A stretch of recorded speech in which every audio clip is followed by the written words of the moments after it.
I know we had the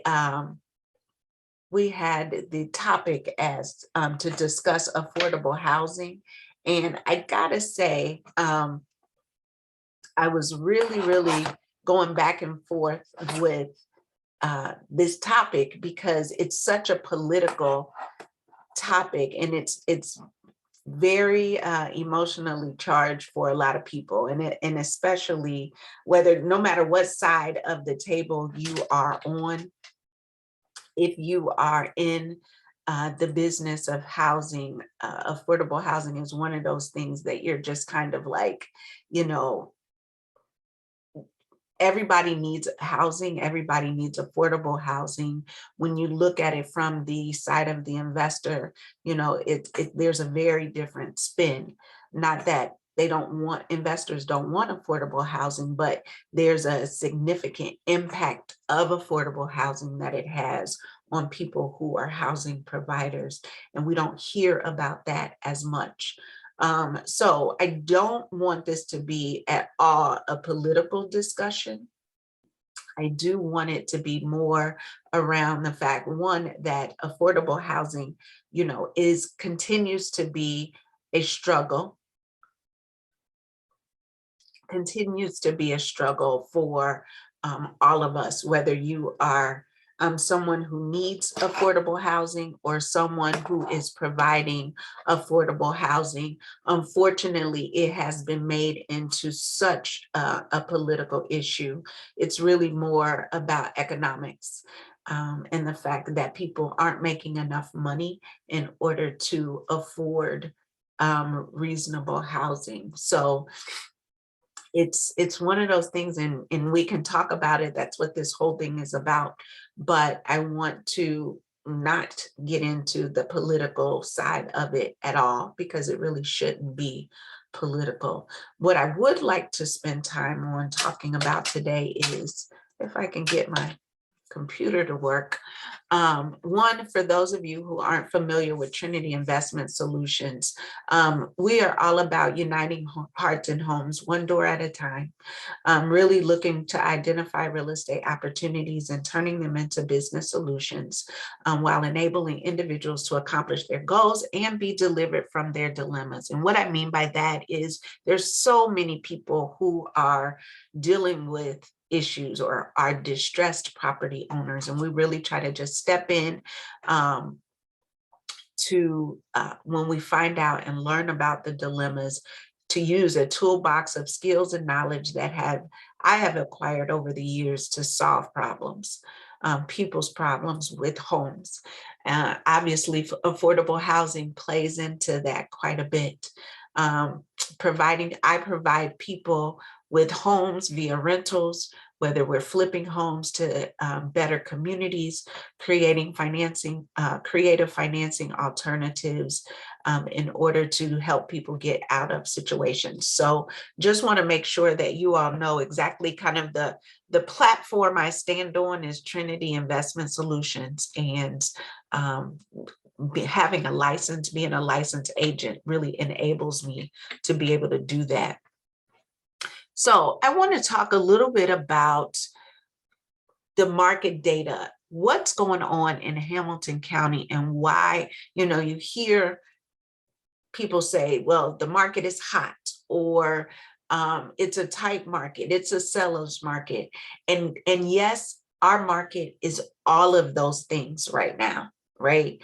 But what is creating these dynamics? And so I wanted to really be able to give you some perspective and some hard data to walk away from this discussion so that you will fully understand what's happening in the market and why. So I pulled together this chart, and it basically says, talks about the number of homes sold, the average list price, the average sale price, days on market, and what that means. So I pulled the data to look at from January through August over the past 3 years. So 2019, 2020, and 2021, and really what has happened over those years. So you can see from this chart that the number of houses on the market actually has gone down significantly. So where in this same time from January through August of 2019, the number of houses that were sold was 1,700, over 1,700 houses were sold between January and August of 2019. You take that data and look that same period of time, just this year, we've had literally half the number of homes sold because the number of homes available for sale dropped significantly. That's a big, big deal. So you've got people basically scrambling, homeowners who are looking to buy, whether it's their first home or they are scaling up, looking to buy, and only 800 houses were sold. Not that only 800 were available, but 800 were sold. And the reason was because the number available went down. The average list price went up 6%. So you can see in 2019, the list price was, the average list price was $278,000 versus $296,000 in this year, same period, again, January through August. What that means, what we see is that the average price that you saw homes listed on the market, between a home between the prices of 150 and 500,000, 3-bedroom, 2-bath was the basis that I used. Those houses went up 6%. The average sale price went up 11%. So you can see, as our, this is sheer supply and demand. As the number of prices, the number of homes went down, the prices continued to go up. The average days on market in 2019, it took the average person 25 days to sell their home, which means from the time they put it on the market till the time that house went pending, it took 25 days. This year, it took 8 days.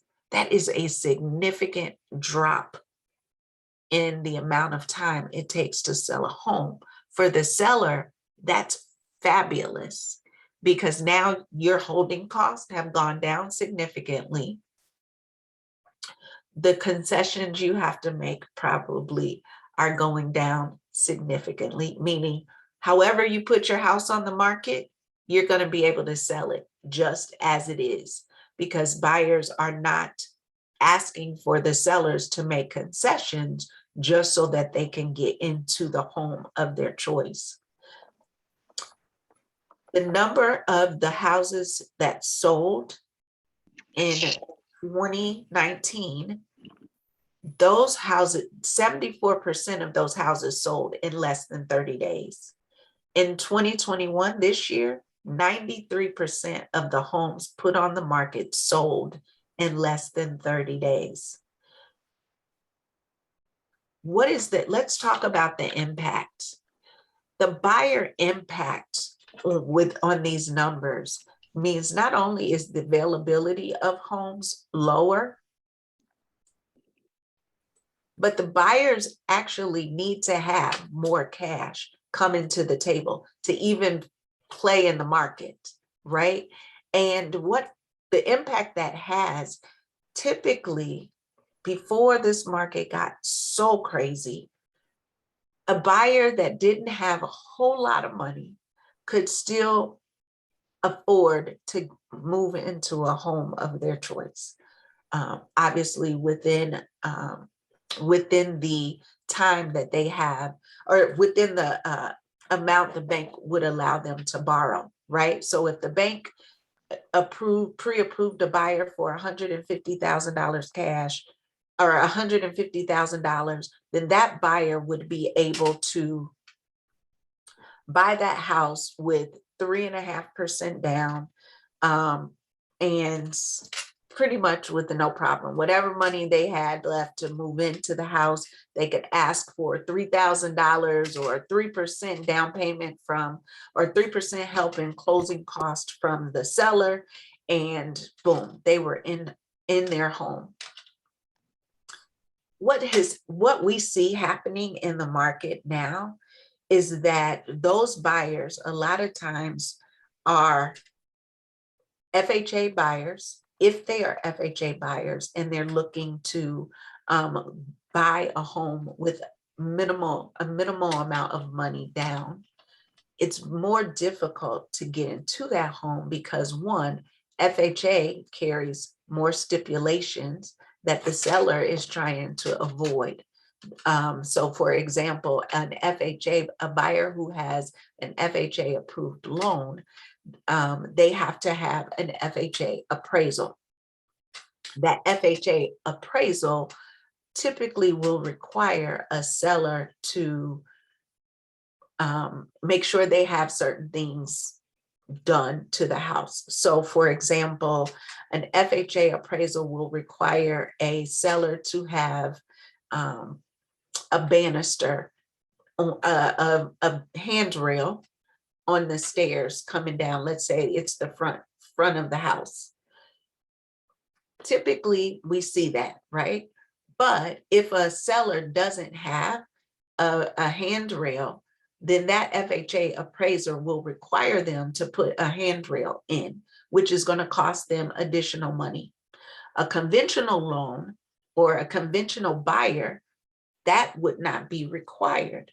So if I'm the seller, I may choose to go with the conventional buyer instead of the FHA buyer because I don't want to incur that additional cost. So the mere fact that, and that's just one example of a requirement of an FHA lender versus a conventional lender.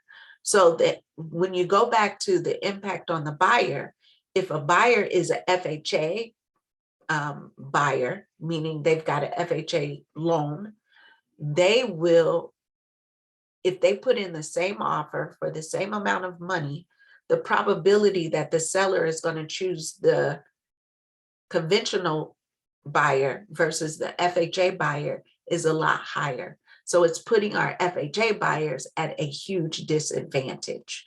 And FHA, typically you can buy a home with the FHA loan up to $250,000. Maybe a little bit more, but definitely I know you can buy a $250,000 home on an FHA loan. Just think the disadvantage those buyers are put in when you look at the statistics of the current market. And if I go back to those numbers, if the homes are selling in 8 days, it is very important, one, that the buyers see the homes very quickly when they first hit the market, that they have the opportunity to view the homes when they first hit the market, and then write an offer that is competitive enough to acquire the home.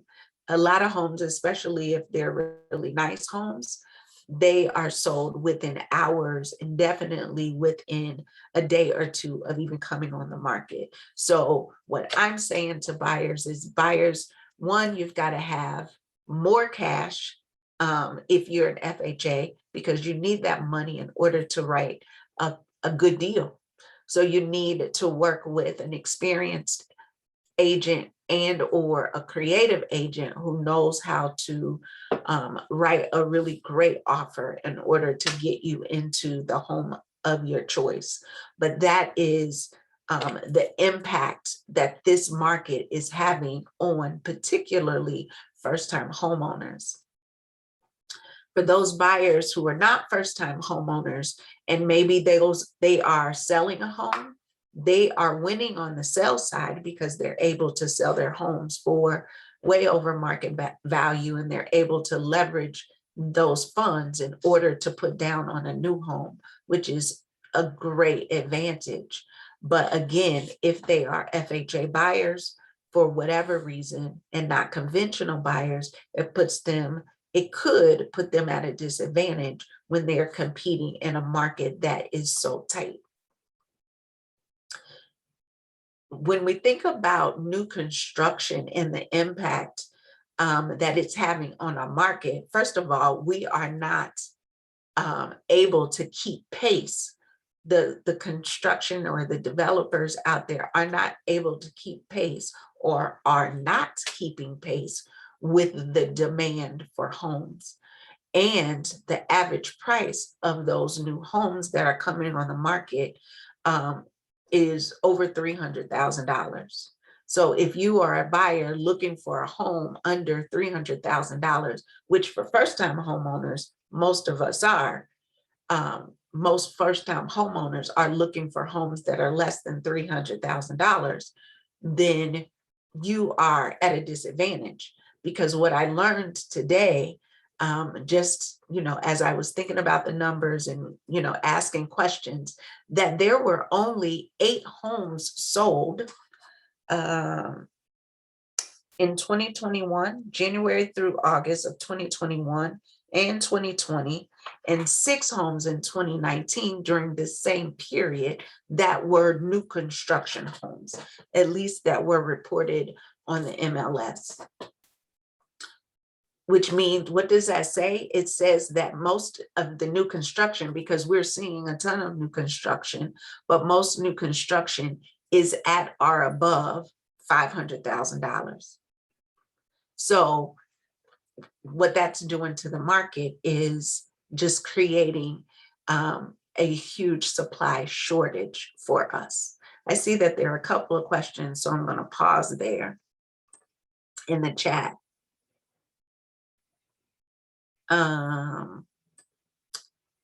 Okay, so folks agree that this should not be a political discussion when it comes to affordable housing. Thank you for confirming that. Is there any data? We'll ask, is there any data on how many offers per home sold? I don't know that. I don't have that data. It's a good question. I'll tell you that for the homes that I have had listed over the past, from January through August, I would say I probably had at least 10 offers on those, an average of 10 offers on each of those homes. The most recent home I had listed, I had 21 offers in 2.5 days. It was crazy. So depending on the price point, that house was priced at $155,000. So again, that's in the range of the first-time homeowner.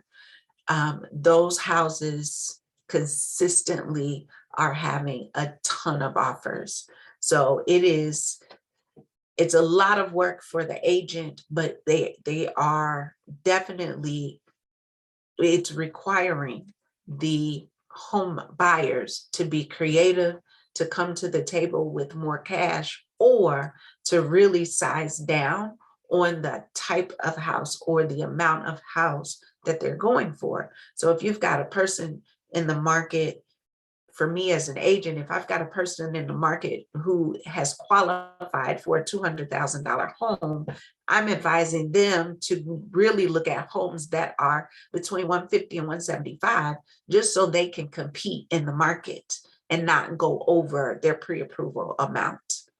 And for some people, that's a hard pill to swallow, because their expectations coming in were that they would be able to buy at the $200,000 price point. Well, it is a $200,000 price point, but given that the houses, as you can see from the numbers, these houses are increasing in their value just because of the sheer number of people competing for a single home. Homes are going over at anywhere from $10,000 to $25,000, sometimes $30,000 over the list price, which is a huge deal. Any other questions?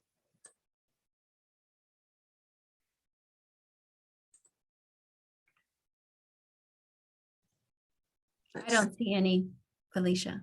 Okay, cool. So, you know, it consistently concerns me when I have these conversations during the buyer consultation, because I can just see where people are disenchanted in the early conversations, but definitely as we are writing offers over and over and over again, because there's so many people competing and people are losing deals, losing the opportunities for the homes that they truly want, because there are so many people in the market. So like I said, I've been advising my buyers to really take a look at homes, take a look at homes that are about $20,000 to $25,000 less than where they're pre-approved, and really helping them to position themselves in order to be competitive in the market. And that it has taken a lot of creativity. It has taken a lot of patience for the buyer and for the agents, because patience meaning we might not get the first house we bid on, and you know, making sure that the buyer's expectation is realistic in this market. For sellers, again, it's been, you know, refreshing, because the value of their home has gone way over what they've expected. I'll tell you, I just did an analysis, a competitive market analysis on my own home, and I discovered that my house is valued $20,000 more than where I had it. Actually, no, it was $26,000 more than where I had it priced just 6 months ago. And I was excited because my neighbor 2 doors down sold her condo about a month and a half ago. So when it went for that price, I started thinking to myself, oh, should I sell right now? I'm not, I have nowhere to go, but it was refreshing. But really what we have to do as homeowners is be strategic, because even though our homes are valued way high, it's no time for us to run out and start, you know, spending a whole lot of money or taking out home equity lines of credit. It is a good time for that, but at the same time, you have to be careful, because we don't know what's going to happen at the time the market turns. And, you know, every year I've been hearing for the past 3 years that the market is going to turn, the market is going to turn. And quite frankly, the market hasn't turned. And the market has gotten tighter and tighter over definitely the past 3 years. Let's see. I see some more questions here. I don't want to miss them.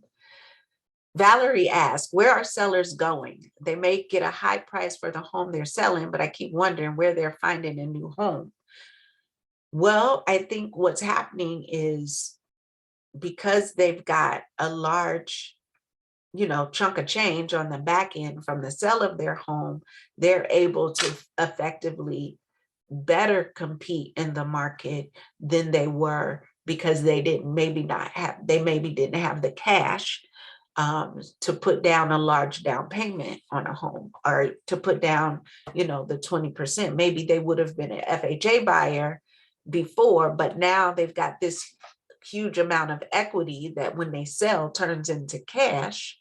They can use that as a huge down payment.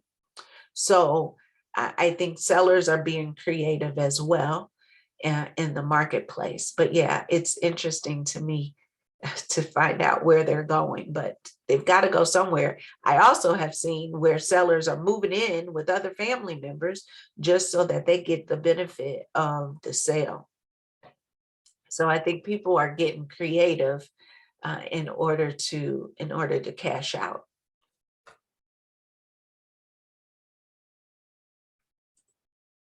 I wanted to acknowledge some of the folks on the phone while I've got a pause here.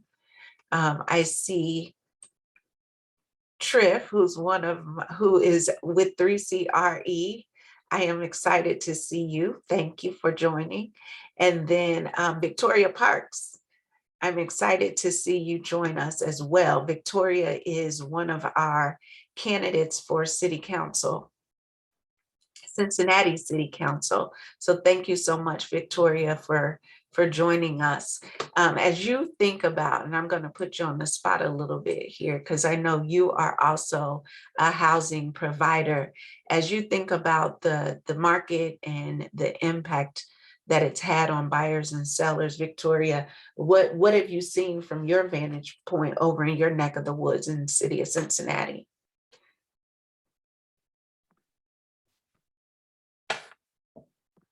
You're probably on mute, Victoria. Hi, I think you can hear me. Now I can. I'm trying to get the video. Felicia, thank you for having me. Thanks for inviting me. What I am most interested in is the gentrification of neighborhoods and the inability of low-income people being able to get into this housing market. So what I am interested in is being creative, where local government can aid, can help, because affordable housing, the entire dilemma has to do with income. And there are just so many factors involved. But with the buyers, with what is going on right now, it is difficult for people to get into this market. People are selling so high, and it's disenfranchising younger people that don't have as much income. And so I'm here because I am interested in learning from you and the other real estate people what we can actually do to improve this market, so that people can get into the game. You bring up an excellent point. I think one, gentrification is inevitable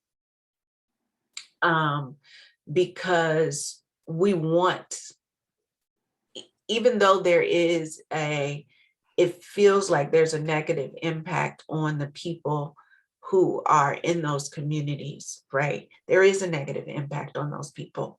The positive thing that happens with gentrification is that we're bringing back neighborhoods. What we have to figure out as a community is how to keep a piece of the pie. Yes. And I think there is a way to do that. I continue to learn strategically how to work with buyers in order that they can be a part of this change, as opposed to a victim of the change. Exactly. But I think we also have a responsibility in order to try to help people keep their homes, right? So like there are organizations like people working cooperatively, Yes. where they are working with homeowners who are maybe distressed homeowners, in order to keep those properties up, so that if they do have to sell, that they get the most value out of those homes, and that they can stay engaged, they can stay in the communities and be valued in those communities. And so a lot of times, I heard somebody give the example of, everybody want to go to grandma's house to eat, but nobody wants to help grandma keep her house up, right? And so it really is a collective, it's going to take a collective responsibility from all of us to really help keep our neighborhoods vibrant, as opposed to letting those neighborhoods go by the wayside, teaching our communities how to be effective homeowners, to be good homeowners. I personally, Victoria, when I'm working with buyers, I encourage them, and I can't tell them what to do, I'm just the agent, okay? But I encourage my buyers to buy below where the bank says you can afford. Yes. If the bank says you can afford $200,000, then look at a house that's $125,000 or $140,000, so you can afford to maintain the house. A lot of times we're buying homes we can't afford to stay in. Yes. We can afford to pay the mortgage, but that's it. And the maintenance that needs to be done to the home is deferred because we simply can't afford it. And that it contributes as much to the demise of our communities Yes. as anything else. So we have a responsibility. The government can help in the rise of lumber cost and the cost of building. It is going to be a collective effort again between the private community and the government in order to help close the gap on what it costs. So one scenario we've come up with, one of my business partners, is that, maybe we look at buying multi, buildings where we can have retail or commercial and residential in those properties. And that way the retail space can help subsidize for the income for the residential space, right? And so those are just, us brainstorming to say, hey, how can we help manage and give people housing that they can afford? And Felicia, I couldn't agree with you more in terms of gentrification. And what I have discovered and within these neighborhoods and places like Madisonville has really been on my heart. It's a legacy neighborhood.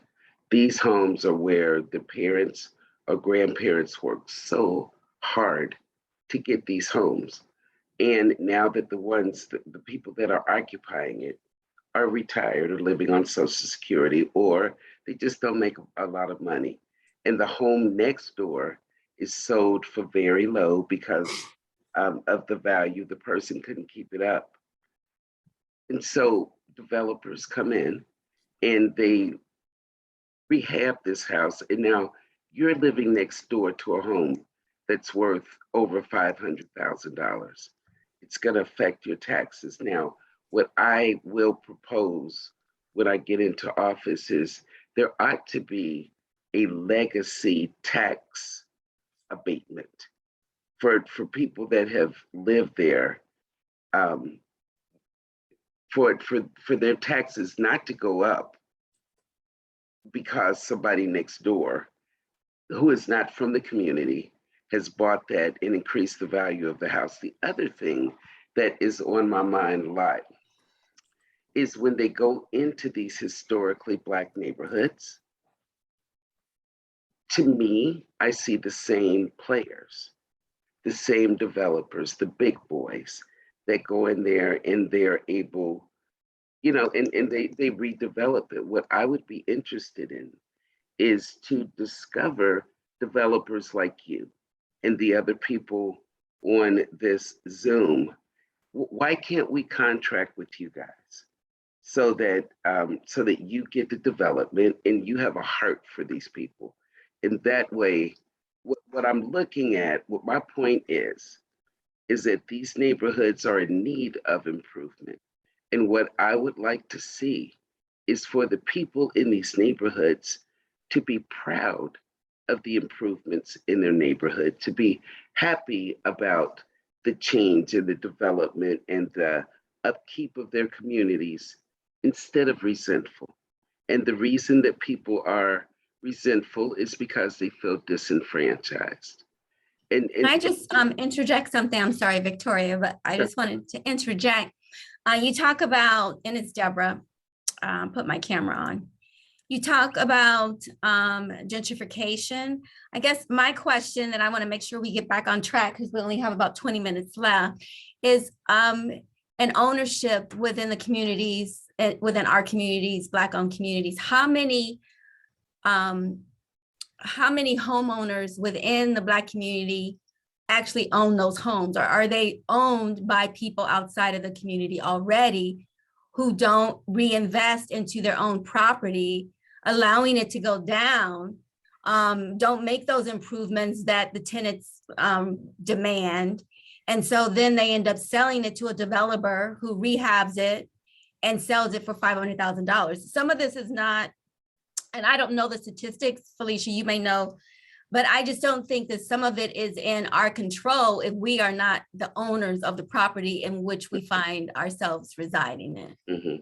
I agree with you, and I am I am astonished at the people that rent homes for 30 and 40 years, and they would buy it if they could, and right. so. But I just want to throw that out there, but I do want to get back on track because there are some questions in the chat that I just wanted to address. And Lloyd talked about training and education of the community and the availability of programs to help, which I think you just touched upon. And then Catherine had a concern as far as homeowners that are middle income that do not qualify for programs that are sort of, left in limbo. They make too much for the programs, but they don't make enough to maintain their property, if they own that property. And I don't know if you want to address that, Felicia, as you move forward in your presentation. Yeah, I do. It's interesting because I get that question a lot, especially when it comes to middle income. One, I think I encourage people who are quote unquote middle income to save more money. They just have to wait in the process a little longer so we can get out here, work together to compete in order to get the homes. But when it comes to programs, a lot of people believe that because they make a certain amount of money that they don't qualify, when there are programs out there that will help first time or middle income people who desire to own a home. For example, there is a 5% down program. Of course, there's FHA, but there are conventional loans that only require 5% down. That is a huge help for people who are in that, what we would consider a middle income bracket. 5% down versus 20% down on a conventional loan enables a lot of people to become homeowners. And that is not it's not a government program. It's not a grant program. It's just some lenders offer a 5% down. Mm-hmm. Simple as that. And so what I would say to that, when you're talking middle income and people who need more support, get with an agent who is well-versed and understands lenders. And I tell people this about attorneys, I tell people this about accountants, and I can say this in my own profession, not all real estate agents are made equal. Just because somebody is a real estate agent doesn't make them the best one for you. Now, one of the things that I'm very well-versed in is understanding mortgages, the back end of mortgages, and the different loan programs that are out there. I'm not married to one lender. I always will connect my clients with a lender that best suits them. And it's important, just because a bank or a lender has checking and savings account doesn't mean they're the right one for you to work with in order to get into a home. So yes, that is a myth, and let me dispel it right now.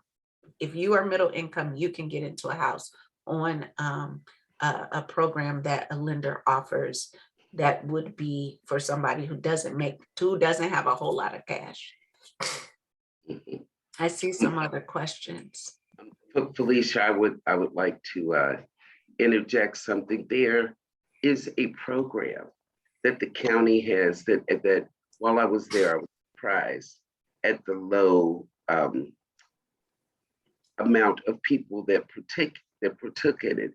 It's called the HIP program, and they will provide you a very low interest loan for improvements and actually work with you. Now, I'll tell you this: when it was initiated by Todd Platoon, there were 5 banks that participated in it. Right now, it's Northside Bank that has stayed the course, but there is I believe that other banks share this responsibility. And if there is something we can do to get them re-engaged, then we could, but it still exists and it's a very good program and there is no income limit. I didn't know that was new to me. I didn't know about that one. The name of the program is HIP, H-I-P. I think it's called Housing Improvement Program. If you go on to the hamiltoncounty.org website, you'll be able to see it. And there's a sister that runs the program that that can take you through it. Okay. All right, good. That's great to know. That's great to know. Deborah, I see, I think I'm not caught up, but there were other questions. Sorry, I was on mute. Lloyd just asked about the name of the program again, and you said, Victoria, was a housing improvement program? That is what I think I remember, though I do know it's HIP. Okay. And you said it was hamiltoncounty.org? Yes. Okay. And go into hamilton-co.org. Oh, okay. Hamilton-co.org. Mm-hmm. I would say go to government, and it should be under housing programs. Matter of fact, let me see if I can get to it now so that I can give you the. Okay. And I think that was the last question, Felicia. They just wanted to know about the program. Okay, awesome. Yeah, so I mean, as you think about, you're right, when you talk about gentrification and its impact on the community, I think we have to be very sensitive, definitely need the support of our county and city government in order to ensure that we take those into consideration.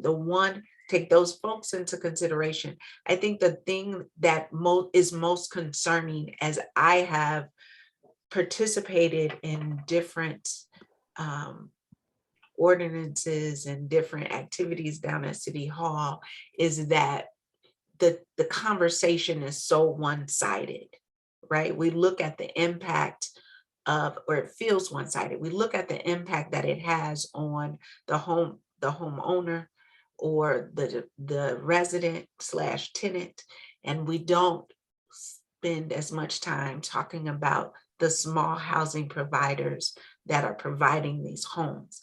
And that impact is significant because usually when we talk about development, we're talking about, or you hear the references are to the large developers.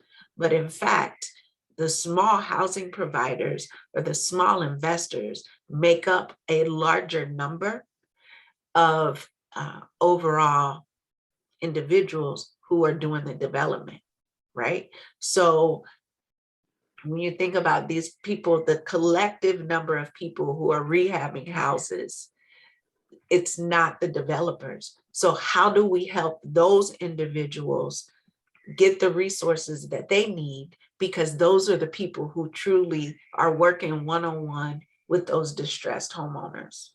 Those are the individuals who want to impact the communities, because a lot of times they're rehabbing in communities they live in or grew up in, and they have passion for these communities. So I would love to have a off the camera conversation, Victoria, about how we help those individuals become, get more resources to help impact those communities, help people stay in their homes.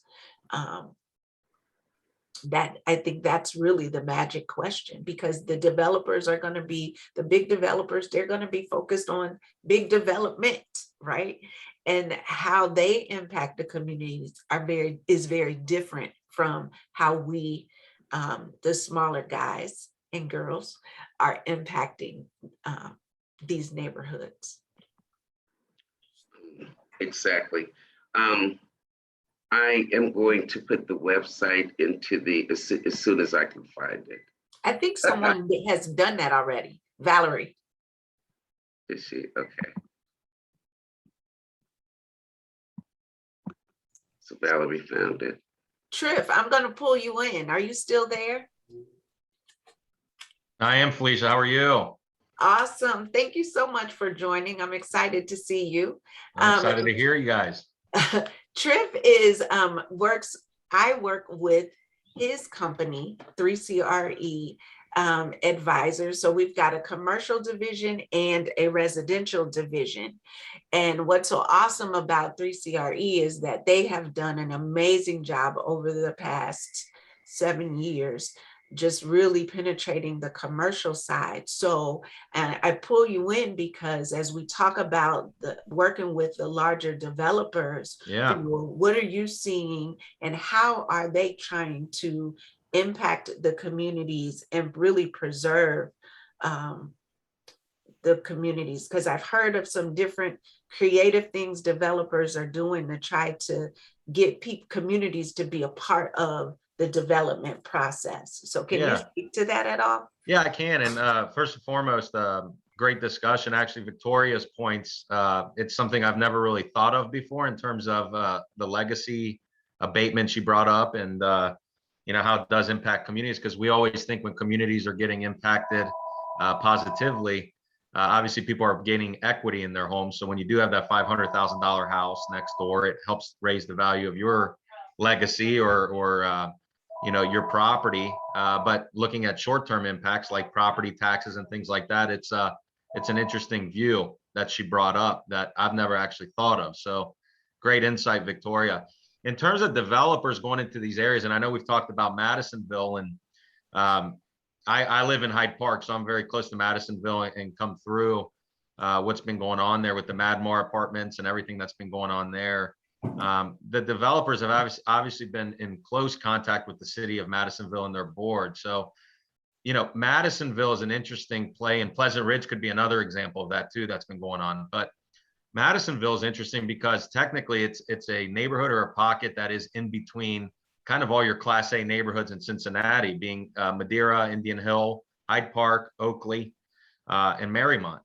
And that was kind of one of the last pockets that you could kind of see progressing into those pockets just because of what's going on there. And the city of Madisonville, we've sold a few of the buildings on Madison from a commercial standpoint. So some of the row houses that were there, we were involved with in bringing developers in to now develop. I think they knocked a total of 30 houses down.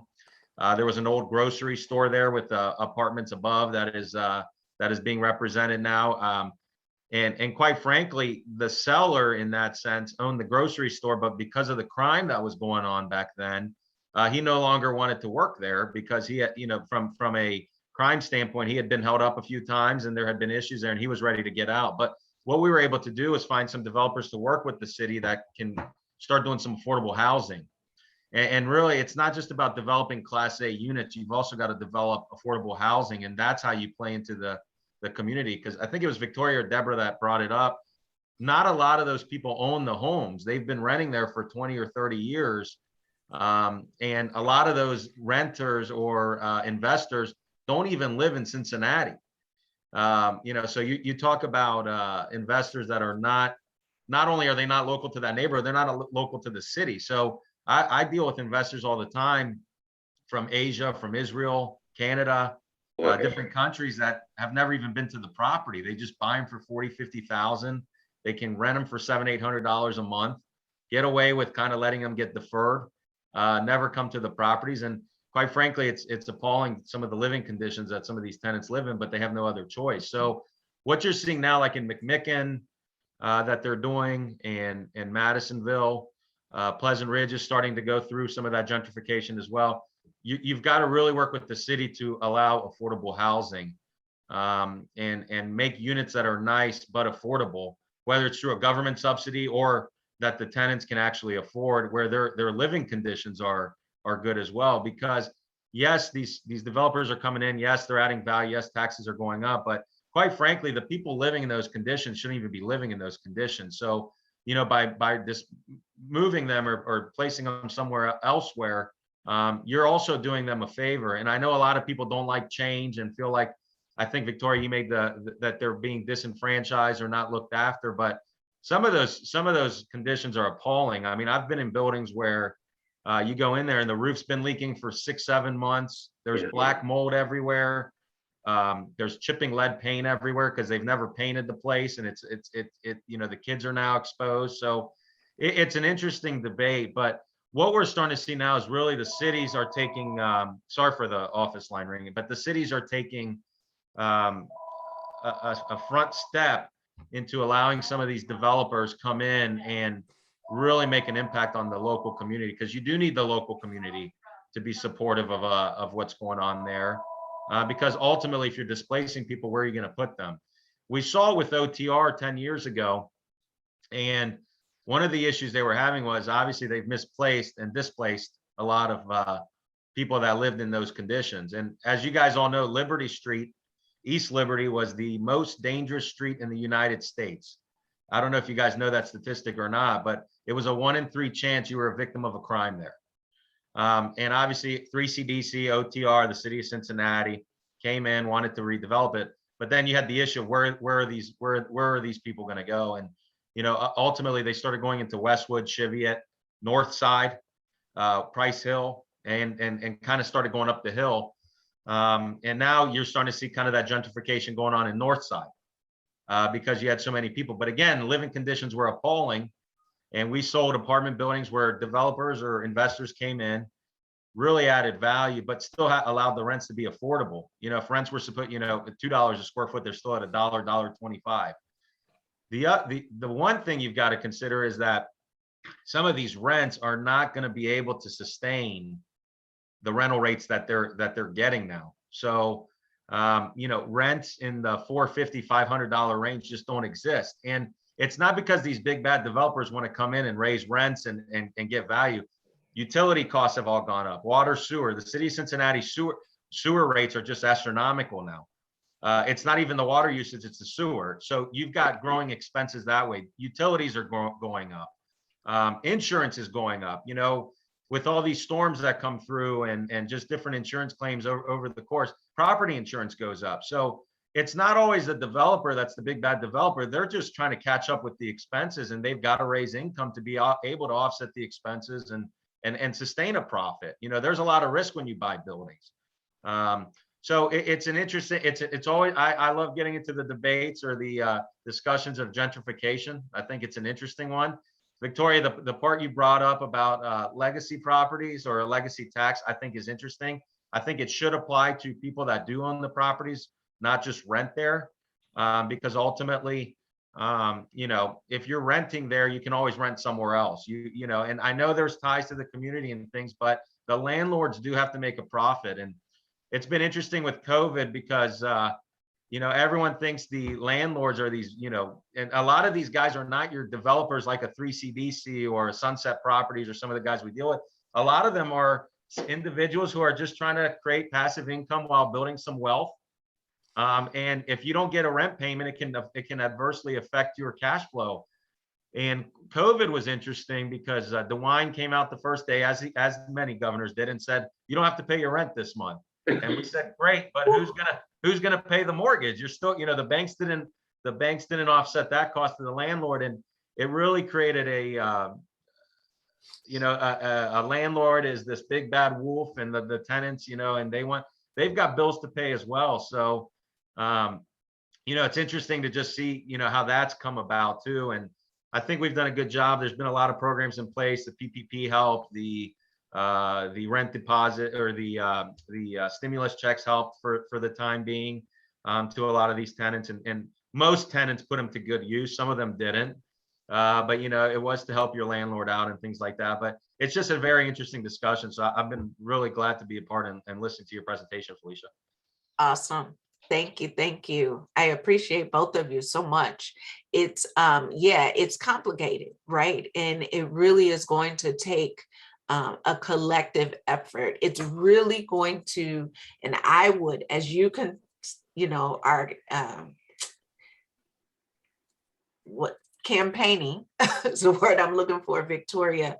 And hopefully, you know, I fully expect that you'll get the support you need. And we need people like you on city council Sure. to not look at one side of the story, right? To pull in the people, the smaller developers, to have a seat at the table in order to be a part of the conversation and to come up with these solutions, because a lot of times we're not at the table. And these, you know, these ordinances or these decisions are imposed without considering the impact that it's going to have. You know, Triff talked about, you know, of course, the eviction moratorium. You know, the first thing I told my tenants was, look, if you don't pay your rent, we're both going to be homeless. Okay, so don't do that. Right? If you have an extenuating circumstance and you've lost your job, let's have a conversation. Let's keep the conversation, keep the doors of communication open. But let me tell you, I've heard with my own ears, people say, you know what? I don't have to pay my rent, or you can't kick me out. Don't do that. Right? Like that was my feedback. Like, don't do that, because that's not true. Eviction court was still happening, right? I mean, at one point the court was closed, but when they reopened, people still could get evicted. There was this myth that you couldn't get evicted. You know, and so the forbearance that the banks were offering, it was not foregoing the mortgages that housing providers had to pay. They put it on the back end of the loan. They deferred it. It was all due after 3 months. Like, where's that money going to come from if you've got to pay $1,800? And that's one thing that was miscommunicated during the whole COVID is, you know, the forbearance wasn't a forgiveness for the landlord or the owner as well. You know, you could push your payment 6 months back, but then on the 6th month, they wanted 6 months up front. They wanted it up front. Yes. And if tenants aren't understanding that, then, you know, and they think, oh, well, you pushed your payment back. They weren't extending it 6 months on the back end either. Or if they were, they would put prepaid interest and more interest on the back end as well. Banks are going to get paid, guys. I mean, it's how it works. So, you know, if you could not afford to do that, it was a lot easier because there was so much unknown this past 12, 18 months that we've been going through, like you described, Felicia. So I think one thing from a community standpoint that has to be done, especially in these gentrified neighborhoods, is there, like Felicia's saying, everyone has to be brought into the room. And I think there's got to be a lot of education to tenants as well, and people in these neighborhoods, because sometimes it does look like the big bad wolf coming in and kicking you out of your house and things like that. But most investors are small time investors. They're, you know, I deal with investors all the time. Like Felicia said, I'm on the commercial side, and we sell a lot of apartment buildings, and we sell things from 4 units to 200 units. And a lot of the people we deal with are just your typical mom and pop type of landlords. They're not your you know, institutional REITs from New York that own, you know, 10,000 units and things like that. And they're, you know, and sometimes people put the generalization that all landlords are multi-millionaires, and if I don't pay my rent, I can afford it. They can afford it. It's not going to hurt them and things like that. And really, the investors coming in, and what we're seeing now, and a lot of our investors are from out of state, they do want to improve the communities, and they do want to improve the buildings for these people, you know, by providing them a safe living environment, providing them updated units without, that have been painted, and there's lead abatement, and there's new windows, and there's an ample source of heat and things like that. But that costs money, and the tenants, from an educational standpoint as well, really need to learn that. And I try to do that when I go to the buildings and we're selling them, and I speak to tenants, because I get it. We've all been tenants at one point in our life, and there's got to be a level of communication between all parties, the city's involved, the council people, Right. the landlords, the tenants, and to have this discussion from an open standpoint where, it's not just one-sided, everybody's listening to everyone. So again, just to reiterate, I've really learned a lot from today's discussion, just listening to the other side as well. It's been very good. Awesome. And I'd like to add that this is exactly the kind of thing that I would like to do on city council. Like Felicia said, I'm a landlord. So I also know that side. I was county commissioner when we decided to give the rent moratorium. Sure. But, it also affected me. And so, and I happen to know that local government is powerful, but we need the citizenry to let their voices be heard. Right. One thing that I learned at Hamilton County at Purdue, for instance, things like affirmative action is illegal now. However, if you want to do something, each branch of government has the ability to write policy. And that is what we did in Hamilton County. The idea is for, let's say, bids. If you want to do business in Hamilton County, then you have to, your company has to adhere to the percentage of minority participants. And the best bid is the bid that comes in that will use local workers, local labor workers, where the materials are bought here locally, the warehousing, and the idea is so that the money circulates within our county, because this is tax money. And the best thing that can happen is that our money stays here and it benefits us. And that way we lift our people and everybody is a part of the game. That way everybody gets in the game. And the other thing I'd like to add is, with this gentrification it just kind of blows my mind that a family would rent a home for 30 or 40 years, but I know it happens.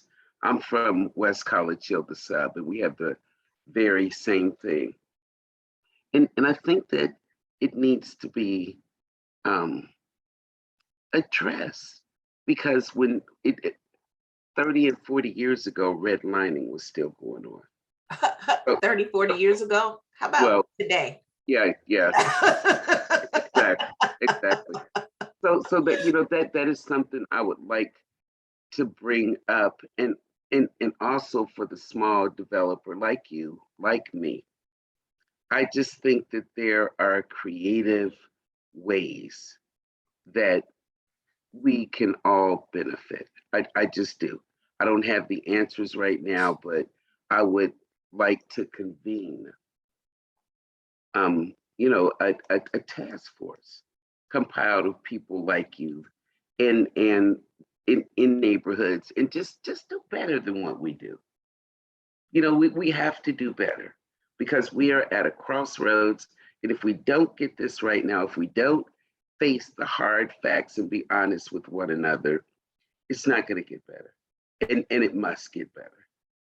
And I agree. And I know Deborah's going to be popping back in to say, hey, guys, we got to go. Right. This conversation is so great. So I just want to just wrap it up, because we can talk this forever, right? I could talk real estate all day long.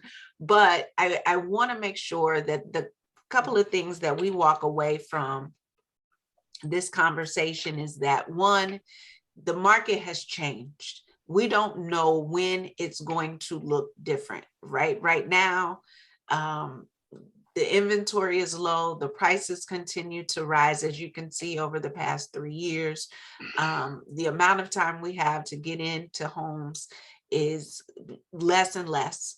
And, you know, we've got to be creative. We got to have more cash on hand in order to get what we want as buyers in this market. And as we think about gentrification and the community impact, we really have to come together. The key takeaway here is that we have to come together, the private sector, the government, municipalities, in order to make sure we come up with the right solution that will be a win-win for all involved. Developers, small or large, are in it to make money, right? We're not doing this because, you know, we don't have anything else to do, or it's a hobby. Maybe it's a hobby for some, but I gotta eat. I tell people all the time, I gotta eat. So we have to figure out how to make it profitable and how to make it effective and affordable.